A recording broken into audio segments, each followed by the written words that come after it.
प्रभूची स्तुती असो. बऱ्याच वेळा आपल्या जीवनाकडे अनेक संकट येतात, आडी अडचणी येतात आणि त्या संकटांमध्ये, त्या अडचणींमध्ये माणसाला बऱ्याच गोष्टी ज्ञानाच्या प्राप्त होतात. योबाचं पुस्तक जर बारकाईने आपण वाचलं तर त्या ठिकाणी आपल्याला कळतं की योबाकडे जेव्हा सगळ्या गोष्टी मुबलक आहेत, सगळ्या गोष्टी त्याच्याकडे खूप सुंदर होत्या. म्हणजे जवळपास 3000 उंट त्याच्याकडे होते, 7000 मेंढर त्याच्याकडे होते, 500 गाढवी होत्या, 500 बैलजोड्या होत्या, अनेक गोष्टी त्याच्याकडे होत्या.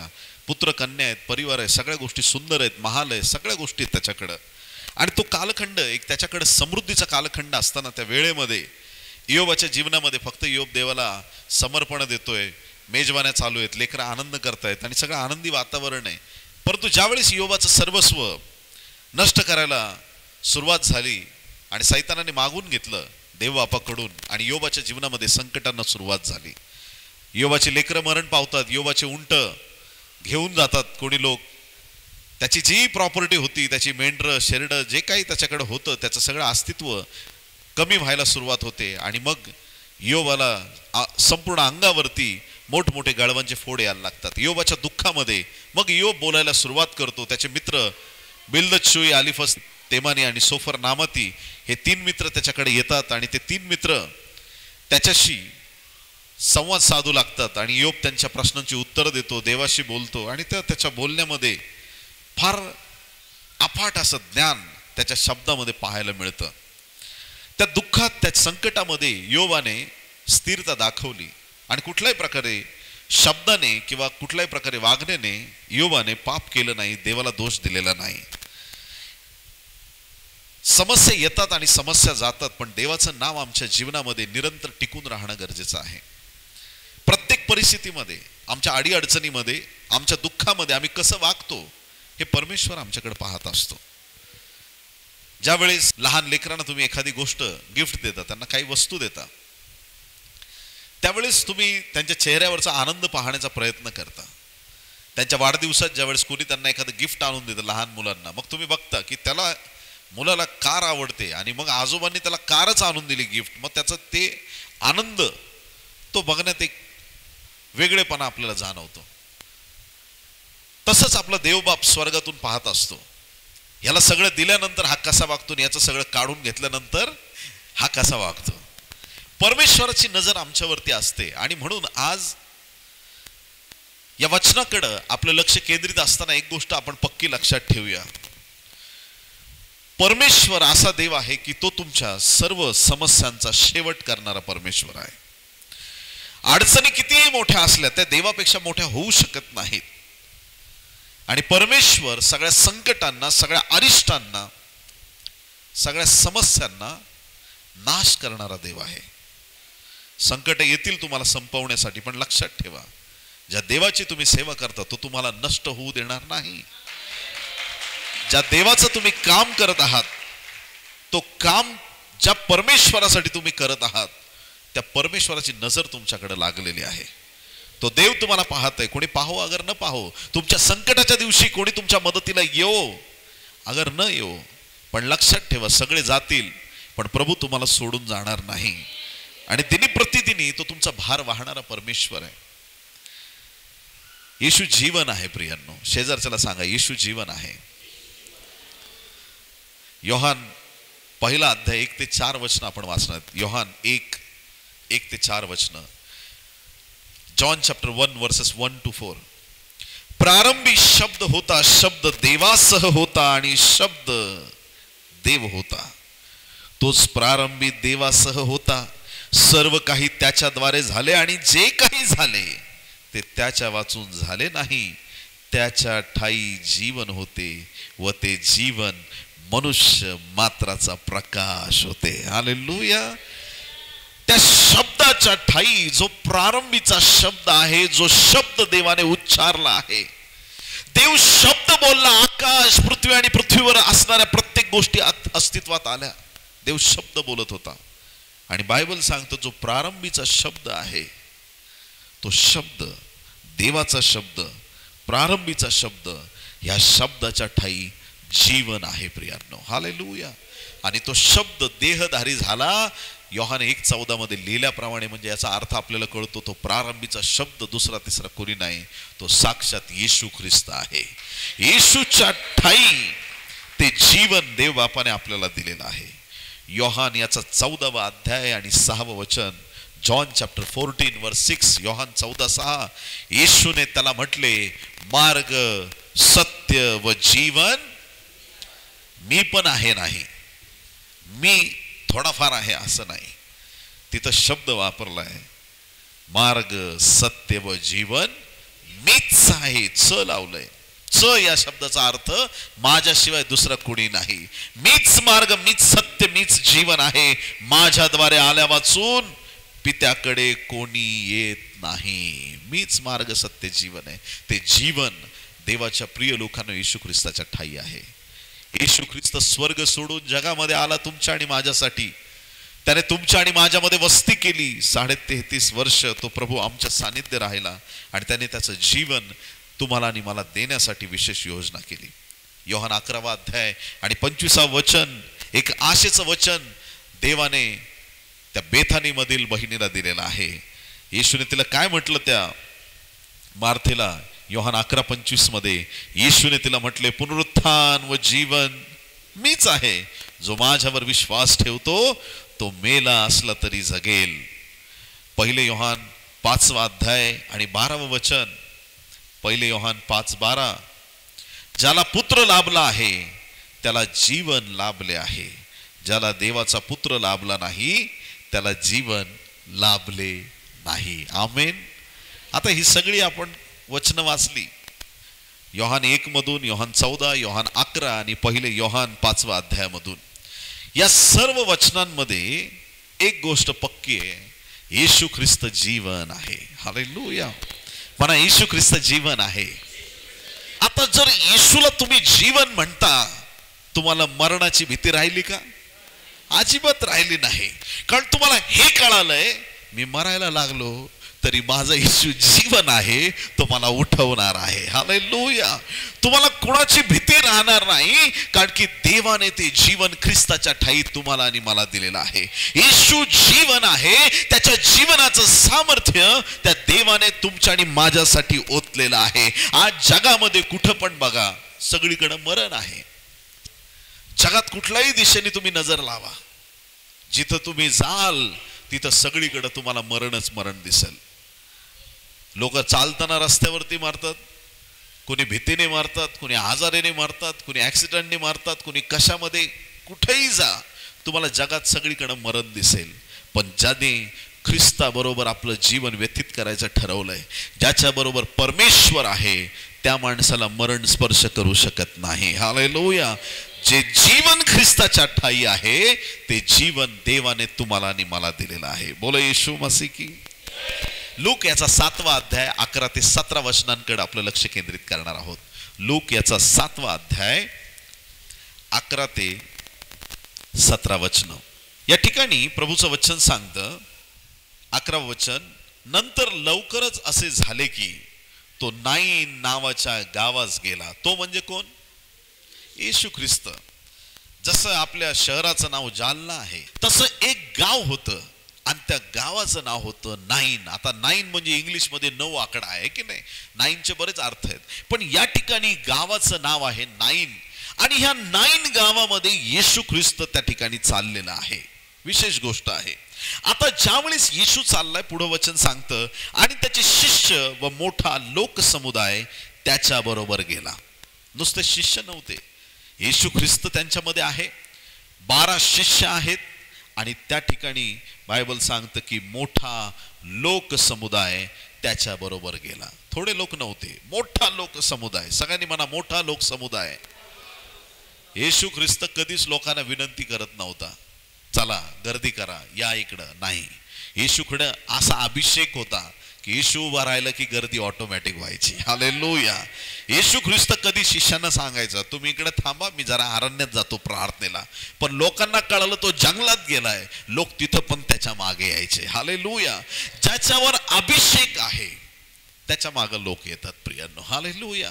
तो कुठेही असो तिथं लोक गर्दी करतात. येशूवर विशेष देवाचा अनुग्रह अभिषेक आहे आणि त्या ठिकाणी आपण पाहतो की येशूचे शिष्य आहेत आणि मोठा जनसमुदाय येशू ख्रिस्ताच्या बरोबर चाललेला आहे. आपण विचार करू शकता की येशू ख्रिस्त एका बाजूने येत आहे आणि येत असताना त्याचे 12 शिष्य त्याच्या बरोबर आहेत आणि फार मोठी गर्दी त्याच्या मागे आहे आणि मग तिथून तो निघालेला आहे. देवाच्या प्रिय लोकांनो, वास्तविक पाहता नाझरेत वरून नाईन गाव हे फक्त 9 किलोमीटर आहे, सोप्या भाषेत जवळ आहे. आणि मग तो हा प्रवास करून येशू ख्रिस्त त्या नाईन गावामध्ये जेव्हा एंट्री करत आहे, मोठा जनसमुदाय त्याच्या बरोबर आहे. 12 वचन, तो गावाच्या वेशीजवळ येऊन पोहोचला. गावाच्या वेशीजवळ आलेला आहे, तिथे येऊन पोहोचला. म्हणजे येशू ख्रिस्त तिकडून त्या जनसमुदायासहच कुठं आलाय? गावाच्या नाईन गावाच्या वेशीजवळ आलेला आहे. वेस म्हणजे काय? ती वेस एक अशी जागा आहे तिथून लोक ये जा करतात. गावाच्या वेशीमधून लोक जा ये करतात आणि त्या वेशीमधूनच येशू ख्रिस्त तिथपर्यंत आलेला आहे आणि त्या वेशीच्या जवळ येऊन येशू ख्रिस्त त्या ठिकाणी पोहोचलेला आहे. आता पुढे पहा काय सांगितलंय. कोणा एका मृत माणसाला बाहेर नेत होते. येशू आत येत आहे आणि मुर्द्याला बाहेर घेऊन चाललेले आहेत. हालेलुया. विशेष आहे, विशेष आहे. देवाच्या प्रिय लोकांनो, ज्यावेळेस प्रभू तुमच्या घरी येतो तुम्ही घरी थांबणं गरजेचं आहे. किती लोक आमेन म्हणतील? हालेलुया. जेव्हा प्रभू तुमच्या मंडळीत येतो तुम्ही मंडळीत थांबणं गरजेचं आहे. जेव्हा प्रभू तुमच्या भेटीसाठी येतो तेव्हा तुम्ही आत थांबणं गरजेचं आहे. तुम्ही जर घर सोडून निघून गेले तर तुम्हाला प्रभू त्या घरात भेटणार नाही. आज या गावामध्ये या तरुणाचा मृत्यू झालेला आहे आणि हा माणूस मेल्याच्या नंतर लोक त्याला पुरण्यासाठी, त्याची प्रेतक्रिया करण्यासाठी गावाबाहेर घेऊन चाललेले आहेत. पण आनंदाची बातमी आहे की गावाबाहेरचा येशू आज गावाच्या आत येत आहे. जो बाहेर होता तो आत येत आहे, जो दूर होता तो जवळ येत आहे, जो आमच्यापासून लांब होता तो आमच्याकडे येत आहे. देवाच्या प्रिय लोकांनो, ज्या वेळेस येशू ख्रिस्त त्या गावामध्ये येत आहे, ज्या वेळेस येशू ख्रिस्त तिथे येत आहे, मृत माणसाला लोक बाहेर घेऊन चालले होते. तो आपल्या आईचा एकुलता एक मुलगा असून ती आई एक विधवा स्त्री होती. बायबल सांगतं. किती दैवी गोष्ट आहे बघा, किती महान गोष्ट आहे. बायबलमध्ये कुठं योगायोग नसतो प्रियांनो. इथं आहे आणि नाही एवढंच असतं. तिकडून देवाचा एकुलता एक पुत्र येत आहे आणि इकडून विधवेचा एकुलता एक मुलगा मेलेला असा चाललेला आहे. हालेलुया. तो पण एकुलता एक आहे, हा पण एकुलता एक आहे. तो एकुलता एक जिवंत आहे, हा एकुलता एक मेलेला आहे. हालेलुया. तिकडून जीवन येत आहे आणि इकडून मरण चाललेलं आहे.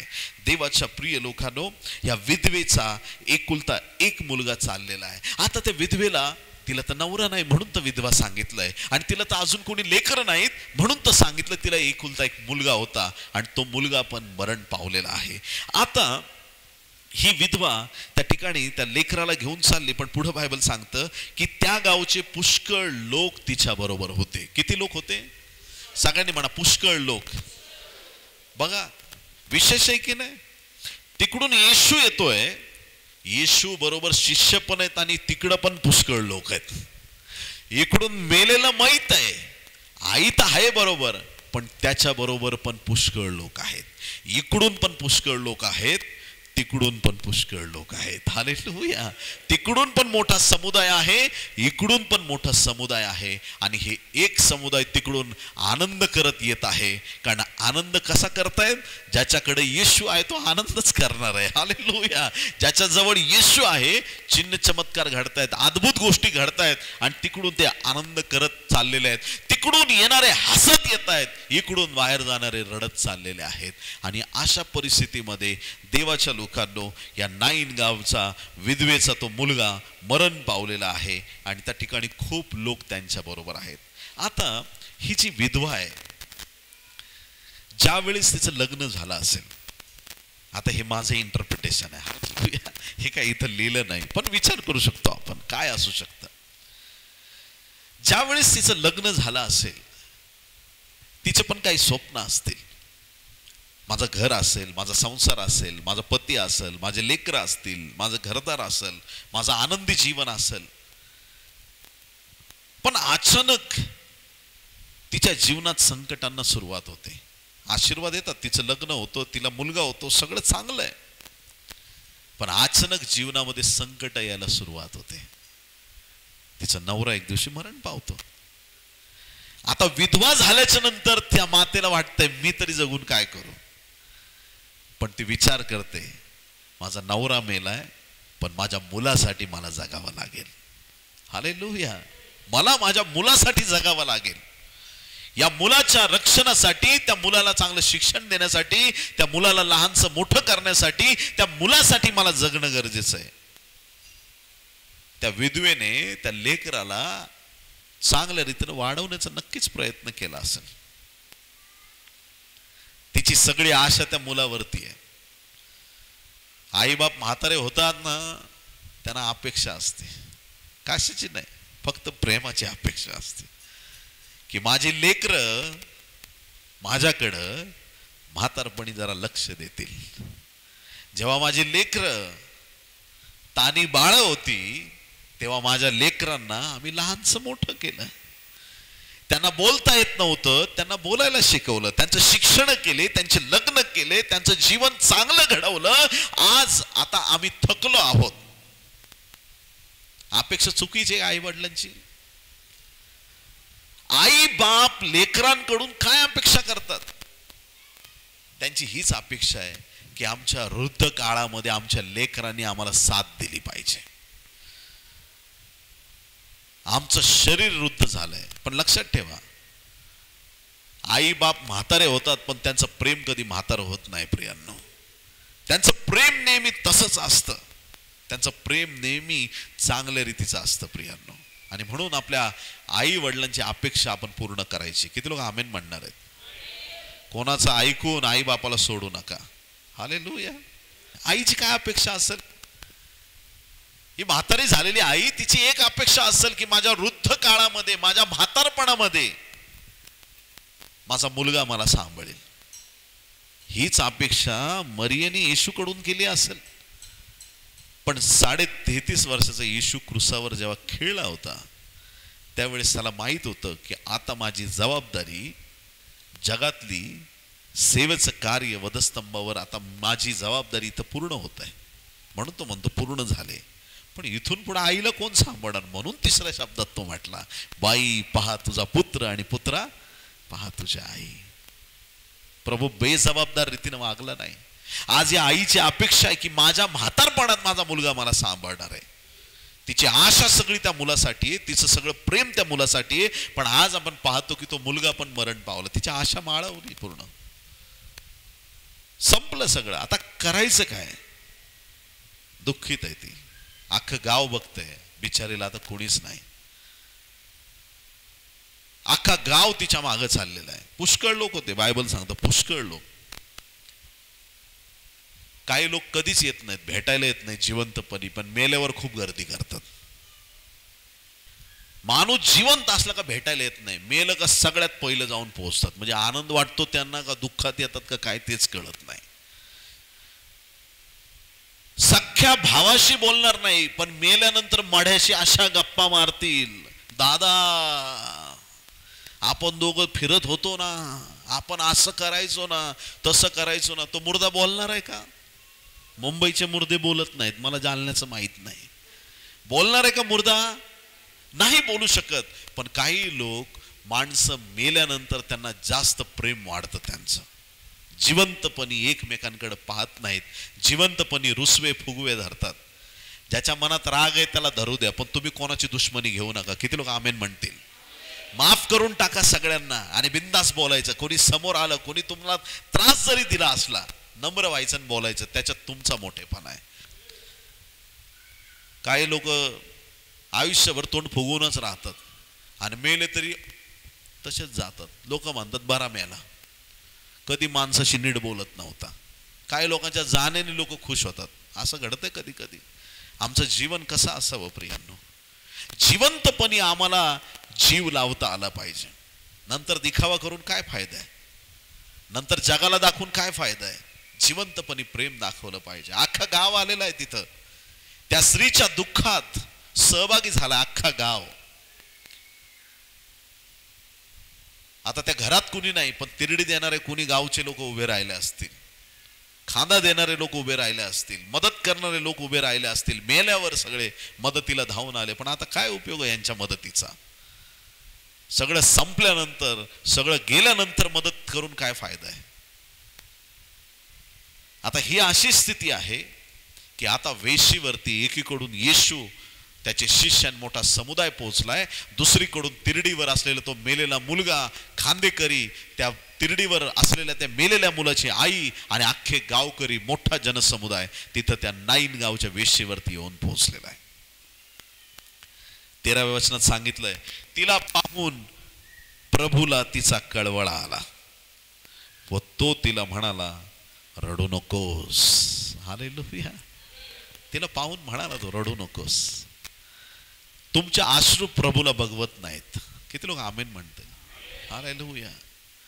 त्याला वाटतं की त्याच्या लेकरांनी सतत आनंदी राहावं, त्याला वाटतं की त्याच्या लेकरांनी सतत आनंद करावा, त्याला वाटतं की त्याची लेकरं नेहमी सुखात आणि समाधानात असावीत. त्याची ही इच्छा आहे.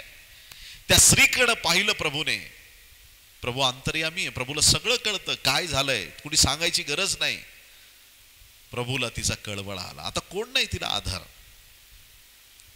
आणि प्रभूला त्या स्त्रीचा कळवळा आला आणि त्या स्त्रीला प्रभू म्हणतो, रडू नकोस. 14वं वचन, मग जवळ जाऊन त्याने तिरडी स्पर्श केला तेव्हा खांदेकरी उभे राहिले. आमेन. उभे राहिले म्हणजे चालत होते ते खांद्यावर घेऊन. प्रभूने जसा तिरडीला स्पर्श केला, येशू त्या स्त्रीला बोलतोय, रडू नकोस. प्रभूला कळवळा आलाय, प्रभूला बघितलं तरी खांदेकरी तोंड घेऊन पुढे चाललेले आहेत. त्यांना पुरायची घाई झाली. त्यांना वाटते लवकर एकदाचा विधी होऊन जावा म्हणजे आपण मोकळे आपले काम धंद्याला, लवकरच करून टाकू काय आहे ते. ते चालतच राहिले, पण जसा येशूने तिरडीला स्पर्श केला, खांदेकरी उभे राहिले. ही माझ्या प्रभूची ताकद आहे प्रियांनो. हालेलुया. आता तुम्ही म्हणणार, खांदेकरी थांबले ही काय ताकद आहे? प्रभू असा आहे, समुद्रातलं वादळ त्या येशूला थांबवू शकलं नाही, वधस्तंभावरचे 3 खिळे येशूला थांबवू शकले नाहीत, कबरेवरची धोंड येशूला थांबवू शकली नाही, मरण येशूला थांबवू शकलं नाही, ती कबर येशूला धरून ठेवू शकली नाही. हालेलुया. येशू न थांबणारा देव आहे, पण त्याने हात लावला ना तर कुणाला पण थांबावं लागतं. हालेलुया. Praise the lord. जी समस्या वाढत आहे ती थांबवणारा तो देव आहे. या जीवनाने त्या तिरडीला स्पर्श करताच जे खांदेकरी पुढे चालले होते ते जागच्या जागी तिथंच थांबले, तिथंच थांबले. मग तो म्हणाला, येशू काय म्हणाला ऐका, मुला मी तुला सांगतो उठ. हालेलुया. मुला मी तुला सांगतो उठ. काही वेळापूर्वी मी तुम्हाला सांगितलं की लोक मुर्द्याबरोबर बोलत असतात. तो असा होता, तो तसा होता, बोल ना दादा. कधीच कोणी बोलत नाही. पण आता कोण बोलतोय? येशू मुर्द्याबरोबर बोलतोय. मुला मी तुला सांगतो उठ. परमेश्वराचा पुत्र या ठिकाणी स्पष्ट बोलत आहे, मुला मी तुला सांगतो उठ. 15 वचन, तेव्हा तो मेलेला उठून बसला व बोलू लागला. हालेलुया. बोलो येशू मसीह की. तेव्हा तो उठला, उठून बसला आणि बोलू लागला. प्रभूची स्तुती असो. हे इथं लिहिलं ना बायबल मध्ये, हे फक्त इथं नाहीये, हे आज पण इथं या जगात घडतंय. तो देव जिवंत आहे, तो महान आहे. येशूने जसं त्या मुलाला म्हटलं, मुला मी तुला सांगतो उठ, त्या क्षणी तो मेलेला उठून बसला आणि तो बोलू लागला. मग त्याने त्याला त्याच्या आईच्या हवाली केले. येशू ख्रिस्ताने त्या उठलेल्या मुलाला त्याच्या आईच्या स्वाधीन केले. 16 वचन, तेव्हा सर्वांना भय वाटले. आमेन, हालेलुया. तेव्हा सर्वांना भय वाटले. हे शेवटचे दिवस आहेत प्रियांनो, आणि या दिवसात परमेश्वर खूप चिन्ह चमत्कार करणार आहे. हालेलुया. इतकं देव अद्भुत काम या शेवटच्या काळात करणार आहे की सगळ्या जगाला देवाची भीती वाटणार आहे. हालेलुया. जे लोक म्हणतात की आम्हाला देवावर विश्वास नाही, त्यांना देवावर विश्वास ठेवावा लागेल, असे चमत्कार या शेवटच्या दिवसात घडणार आहेत. प्रत्येक गुडघा टेकला जाईल, प्रत्येक जीभ कबूल करेल येशू ख्रिस्त हा प्रभू आहे, देवाचा पुत्र आहे. सर्वांना भय वाटले व ते देवाला गौरवत म्हणाले, आमच्यामध्ये मोठा संदेष्टा उदयास आला आहे आणि देवाने आपल्या लोकांची भेट घेतली आहे. त्याच्या विषयीची ही बातमी सगळ्या यहुदियात व चौकडल्या सर्व प्रदेशात पसरली. हालेलुया. येशू जीवन आहे. नाईन गावच्या विधवेच्या मुलाला त्याने जिवंत केलं. प्रभूला कळवळा आला आणि प्रभूने त्या मेलेल्या मुलाला जिवंत केलं. आज या गोष्टीतून एक पक्का विश्वास आमच्या मनामध्ये प्रभू जागृत करू इच्छित आहे, आणि तो विश्वास हा आहे की ज्या समस्या तुम्हाला संपवण्यासाठी येतील, प्रभू तुमच्या समस्या संपवणारा देव आहे. हालेलुया. देवाच्या प्रिय लोकांनो, हा तरुण मुलगा मरण पावलेला आहे. त्याची आई, त्याचे गावकरी, त्याचे नातेवाईक सगळे लोक त्या प्रेताला घेऊन चाललेले आहेत, त्याला मुठमाती देण्यासाठी, त्याला दफन करण्यासाठी. पण आज लक्षात ठेवा, आज तुमच्या प्रॉब्लेमचा दफनविधी होणार आहे. तुमच्या समस्या आज गाडल्या जाणार आहेत, तुमच्या समस्या आज संपणार आहेत, कारण की येशू तुमच्याकडे आलेला आहे. येशूचं सामर्थ्य तुमच्याकडे आलेलं आहे. ज्या समस्यांनी तुम्हाला हरवण्याचा प्रयत्न केला, ती समस्या आज प्रभू तुमच्या जीवनातून काढून टाकणार आहे. हालेलुया. तुमच्या समस्या आज संपण्याचा दिवस आहे. एक काळ असा होता की सगळ्या इस्रायल लोकांना मिस्री लोक त्रास द्यायचे. ते जाता येता त्यांना मारत होते, त्यांच्या हाल अपेष्टा करत होते, त्यांना गुलाम बनवून ठेवलेलं होतं. त्या गुलामगिरीच्या कालावधीमध्ये हे मिस्री सैन्य दुःखात, आणि मिस्री सैन्य त्या देवाच्या लोकांना दुःख देत आहेत, त्यांना यातना देत आहेत, आणि या दुःखात इस्रायल लोक देवाला हाक मारत आहेत. इस्रायल लोक देवाकडे प्रार्थना करत आहेत. आणि एक दिवस असा आला की देवाने मोशेला उभं केलं. हालेलुया. इस्रायलसाठी मोशे उभा होता, आमच्यासाठी येशू उभा आहे, आमच्यासाठी प्रभू उभा आहे. त्या येशूने महान काम केलं. देवाच्या प्रिय लोकांनो, या मोशेने इस्रायल लोकांना तांबड्या समुद्राच्या पलीकडे नेलं. आमच्या येशूने आम्हाला जगाच्या पलीकडे नेण्याचं प्रॉमिस दिलेलं आहे. आम्ही स्वर्गाचे रहिवासी आहोत. हे देवाचं सामर्थ्य आहे, ही देवाची कृपा आहे. देवाच्या लोकांनो, ज्या वेळेस सगळे हे लोक, इस्रायल लोक मोशे सहित त्या तांबड्या समुद्रासमोर येऊन पोहोचले, मोशेने तिथं देवाकडे प्रार्थना केली. आपला हात उंच करताच देवाचा महान चमत्कार झाला. समुद्राचे 2 भाग झाले. हालेलुया. समुद्राचे 2 भाग झाले. देवाच्या प्रिय संत गणांनो, आणि मग हे सगळे इस्रायल लोक, निर्गम 14 मध्ये छान रीतीने ह्याचं वर्णन केलेलं आहे. सगळे इस्रायल लोक त्या समुद्रातून पार गेले. पलीकडे गेल्याच्या नंतर फारोच्या सैन्यांना वाटलं, जिथून इस्रायल लोक गेले तिथून आम्ही पण जाऊ. अरे तुमच्याकडे आय कार्डच नाही ना. हालेलुया. बोलो येशू मसीह की. ज्या मार्गाने जाण्याचा आम्हाला अधिकार आहे, तो अधिकार मिस्री सैन्याला कुठं होता? तो अधिकार नव्हता त्यांच्याकडं, तो आशीर्वाद त्यांच्याकडे नव्हता. ज्या मार्गाने धार्मिक जातील त्या मार्गाने अधर्म्यांना जाता येणार नाही. स्वर्ग राज्याचं द्वार येशू ख्रिस्त आहे. जे कोकराच्या रक्ताने धुतलेले आहेत त्यांनाच त्या मार्गातून जाता येणार आहे. या ठिकाणी या सर्व लोकांनी विचार केला, मिस्री सैन्याने, की आम्ही पण त्या रस्त्याने जाऊ. आणि मग ते कोरड्या भूमीतून आत शिरायचा प्रयत्न केला. इकडे इस्रायल लोक पलीकडे जाऊन पोहोचले. आता पहा 14वा अध्याय निर्गमचा 27-28 वचन, काय सुंदर रीतीने लिहिलं आहे का. मोशेने समुद्रावर आपला हात उगारला. आधी उगारला तेव्हा 2 भाग झाले, आता परत उगारल्यावर काय झालं ते पहा. मोशेने समुद्रावर आपला हात उगारला, तेव्हा दिवस उजाडल्यावर समुद्र परतून त्याचा लोट पूर्वीसारखा वाहू लागला, परत पहिल्यासारखा झाला. त्यापुढे मिस्री लोक पळू लागले, पण परमेश्वराने त्यांना समुद्रामध्ये उलथून पाडले. हालेलुया. मिस्री लोकांना समुद्रात उलथून पाडले.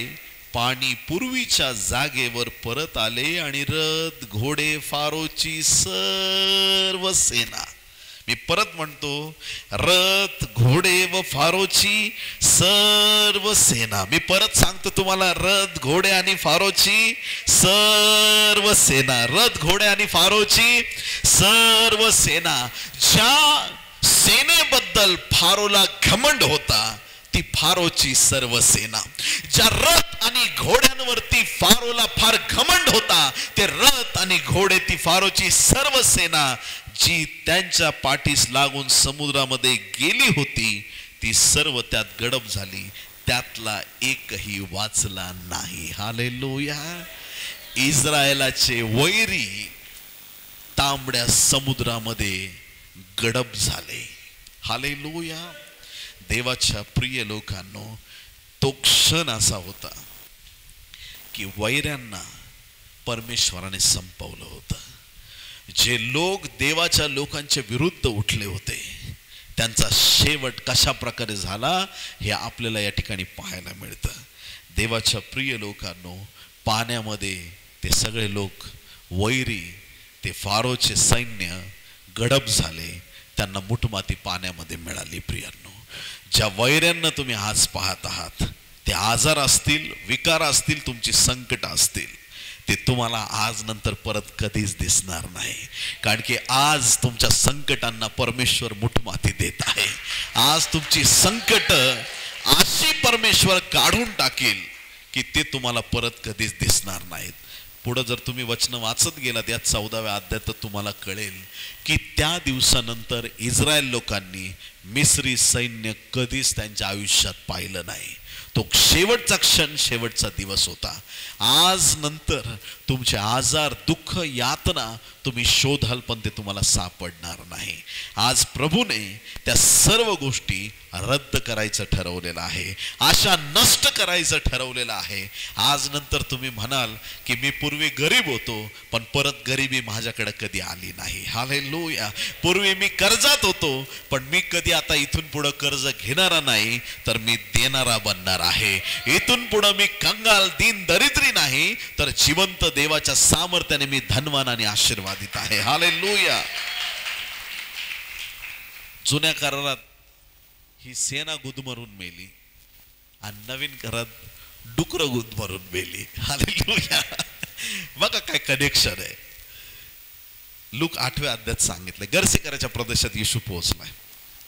आता तिथे पोहोचल्यानंतर एक माणूस असा होता, दगड घ्यायचा स्वतःच्या अंगाला मारून घ्यायचा, ठेचायचा स्वतःला, साखळदंडाने बांधलं तर तोडून टाकायचा. कारण त्याला दुष्टात्मे लागले होते. एक नाही, खूप होते. आता येशू ख्रिस्त गरसेकराच्या प्रदेशाकडे चाललाय. कसा? गालिल समुद्रातून, मच्छम्यामधून. हे समुद्रात वादळ उठलं. समुद्रात फार मोठं वादळ आहे आणि त्या वादळामध्ये शिष्य घाबरलेत आणि येशू झोपलाय वादळामध्ये. असा स्वभाव देवाकडे मागा. बोला येशू मसीह की हालेलुया. रिलॅक्स आहे. प्रभूला माहिती आहे सगळं माझं आहे, मला कोण बुडवणार आहे. वादळ उठतील पण ते वादळ तुमचा नाश नाही करू शकत. प्रभू शांत झोपलाय. शिष्य उठवत आहेत, प्रभूजी उठा, वादळ आहे, मरायला लागलोय, बुडायला लागलोय, उठा आता. प्रभूने वादळाला दटावलं, वादळ शांत झालं. शिष्य म्हणतात, अरे बापरे, हा आहे तरी कोण?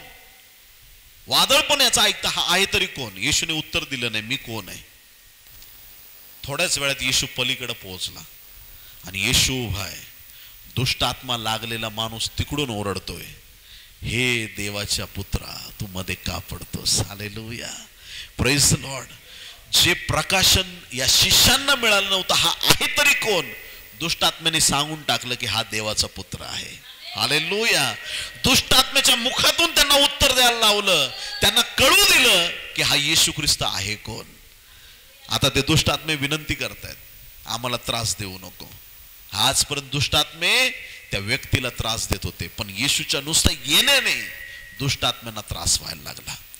दुष्टात्मे विनंती करतायत, याचना करतायत, आम्हाला जाऊ दे. कुठं जायचंय? आता लोक विचारतात, आम्हाला हिमाचलला जायचंय, फिरायला काश्मीरला जायचंय, पण दुष्ट आत्म्यानं कुठं जायचंय? डुकराच्या कळपात जायचंय. कोण काय निवडल कधी काही सांगता येत नाही. आता त्या डुकरांमध्ये त्यांची जायची इच्छा होती. आता वास्तविक पाहता येशूने त्याला प्रश्न विचारला होता, तुझं नाव काय? त्याने उत्तर दिलं होतं सैन्य. सगळ्यांनी म्हणा सैन्य. सैन्य शब्द हा जो लीजन शब्द वापरलेला आहे, सैन्य हा शब्द मूळ भाषांतरातून जेव्हा आपण अभ्यास करतो तर लक्षात येतं, रोमी साम्राज्याच्या काळात 2000 वर्षापूर्वी जर तुम्ही सैन्य म्हणाल तर 2 आणि 4 लोकांना सैन्य म्हणत नव्हते, त्याला तुकडी म्हणायचे. पण ज्यावेळेस फक्त सैन्य शब्द वापरला जातो त्यावेळेस 6000 लोक असायला लागतात, तरच त्यांना तुम्ही सैन्य म्हणू शकता. याचा अर्थ की जेव्हा तो म्हटला सैन्य, त्या माणसात कमीत कमी 6000 भूतं होती. किती भूतं होती? कमीत कमी 6000. आता 6000 भूतं आहेत आणि डुकराचा कळप 2000. ज्यावेळेस 6000 भूतं त्यांच्यात शिरली, त्यांना येड लागल्यासारखं झालं. आता कुठं जायचं कुठं नाही काय कळेना. आणि जे डुकराचा कळप धावत सुटला, त्यांनी डायरेक्ट उंच कड्यावरून ज्या उड्या मारल्या, स्विमिंग पूलमध्ये नाही समुद्रामध्ये, जे त्यांनी उड्या मारल्या ते सगळे 2000 कळप पाण्यात गुदमरून खलास झाला. प्रियांनो, संपला तो. देवाच्या प्रिय लोकांनो, दुष्टात्मे तिकडे निघून गेले, पण हा जो व्यक्ती दुष्टात्मेने पीडित होता तो त्या ठिकाणी पूर्णपणे क्लिअर झाला. देवाने त्याला आरोग्य दिलं, आशीर्वादित केलं, दुष्टात्म्यापासून सुटका दिली. प्रभू आला की प्रभूचे लोक मुक्त होतात. हालेलुया. प्रभू आला की देवाच्या लोकांची सुटका होते. पण तुमच्या समस्यांचा, तुमच्या प्रॉब्लेमचा अंत झाल्याशिवाय राहत नाही. हालेलुया. ही देवाची उपस्थिती आहे, देवाचं सामर्थ्य आहे, देवाची कृपा आहे. सरते शेवटी सैतानाचा पण शेवट ठरलेला आहे. बोले येशू मसीह की. सैतानाचा काय शेवट आहे? वाचूया आपण प्रकटीकरण 20 अध्याय आणि 10 वचन. प्रकटीकरण 20 आणि 10. त्यांना ठकवणाऱ्या सैतानाला अग्नीच्या व गंधकाच्या सरोवरात टाकण्यात आले.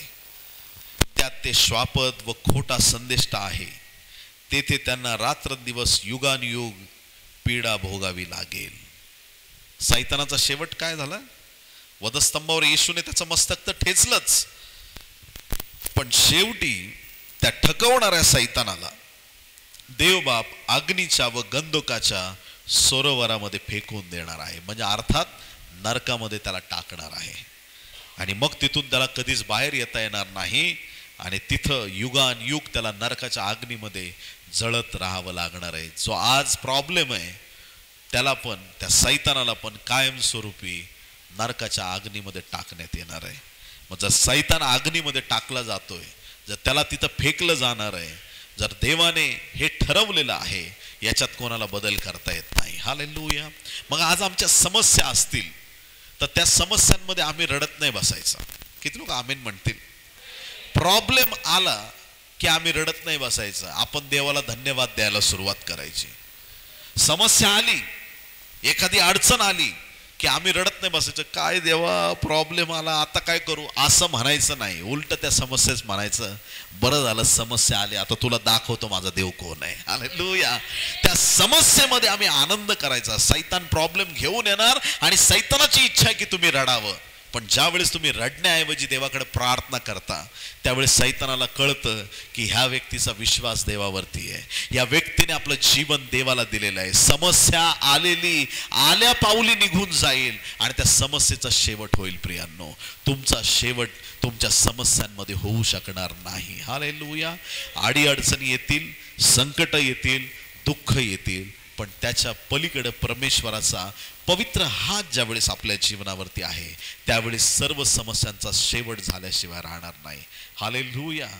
बोले येशू मसीह की. येशू मसीह की.